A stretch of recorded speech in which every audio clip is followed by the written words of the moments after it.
सैमसंगले 3वटा phone lunch गरेको छ नेपालमा।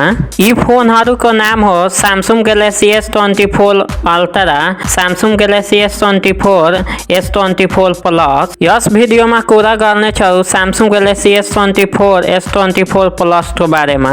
यो दुवै फोनको फिचर्स र प्राइजिङको बारेमा भिडियोलाई अन्तसम्म हेर्नुहोला। च्यानलमा नयाँ हुनुहुन्छ भने च्यानललाई सब्स्क्राइब गरिदिनु। यी फोनहरू AI फिचर्सको साथमा लन्च भएको छ। यो दुवै फोनको डिजाइन सिमिलर छ, फ्ल्याट डिजाइनको साथमा आउँछ। यो दुवै फोनमा एल्युमिनियम फ्रेम युज गरिएको छ।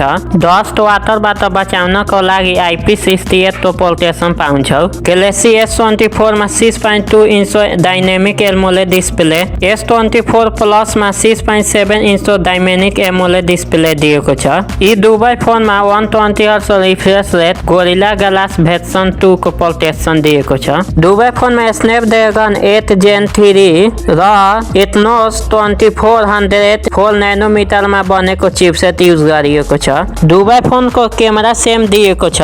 मेन क्यामेरा 50 MP को, अल्ट्रा वाइड 12 MP को, 10 MP को टेलिफोटो लेन्स दिएको छ। सेल्फी को लागि 12 MP को फ्रन्ट क्यामेरा दिएको छ। यसमा under display fingerprints, face unlock features पाउँछौ। यसमा डुअल स्पिकर दिएको छ।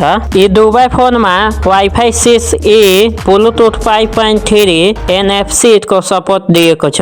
S24 मा 4000 mAh को बैट्री, 25 वाट चार्जिङ को सपोर्ट पाउँछौ। S24 Plus मा 4900 mAh को बैट्री, 45 वाट चार्जिङ को सपोर्ट दिएको छ। यी दुवै फोनको प्राइजिङको बारेमा कुरा गर्नेछौ।